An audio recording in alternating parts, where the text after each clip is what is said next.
morceau de pain chaud du boulanger, un croissant, une tarte aux pommes, ou vous êtes peut-être plus cordon bleu, pizza ou couscous.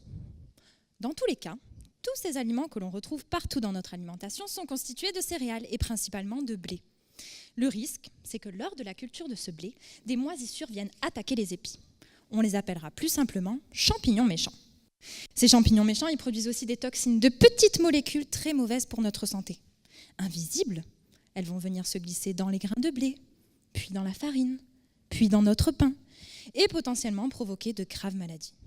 Alors, jusqu'ici, et depuis une centaine d'années, la stratégie pour lutter contre ces champignons méchants reposait sur un cocktail multipesticides dont on arrosait les champs au rythme des saisons. Mais maintenant, vous et moi savons que ce n'est pas la bonne solution. Car nous savons que ces produits toxiques eux aussi viennent à leur tour contaminer le blé, mais aussi les êtres vivants, l'eau et l'atmosphère. Pas top, 100 ans après. Il fallait donc proposer d'autres solutions aux agriculteurs pour les inciter à ne plus utiliser ces produits, tout en continuant de protéger leur culture. Et c'est là qu'entre en scène tout un cortège de champignons que l'on trouve naturellement dans l'environnement et qui se sont avérés capables d'empêcher ou de réduire la progression du champignon méchant.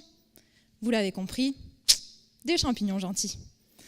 Et ces champignons gentils, il en existe en fait des milliers d'espèces sur la planète et des milliers qui sont encore découverts chaque jour. Il faut donc trouver une solution pour identifier facilement lesquels de ces champignons gentils allaient être les meilleurs pour combattre les champignons méchants.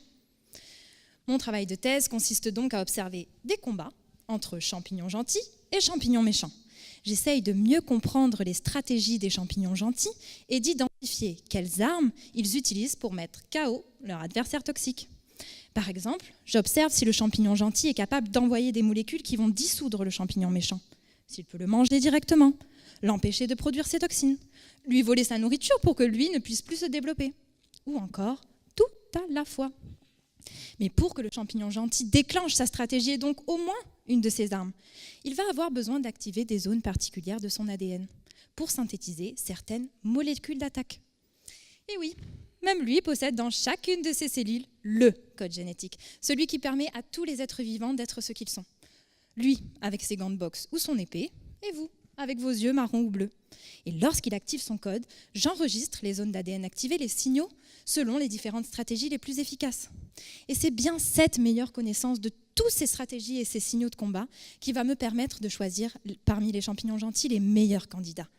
Des champignons gentils très efficaces contre les méchants et sans effet néfaste sur les écosystèmes des champs de blé. Pour être sûr qu'on puisse tous encore longtemps manger sans danger un bon morceau de pain chaud du boulanger.